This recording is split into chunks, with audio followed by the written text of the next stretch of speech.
அதே ஒரு அதிசூர வம்மனந்து பிறக்கின்றார். அதுதான் வியர்வை புத்திரன்.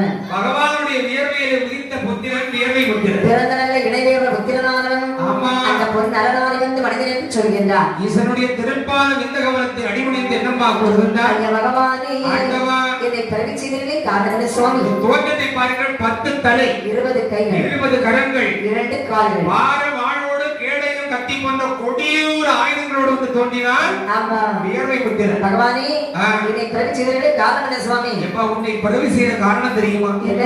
என்னை அழிப்பதற்காக வேண்டி பிரம்மாண்ட சங்கார யாகம் ஒன்று நடந்து கொண்டிருக்கின்றான்.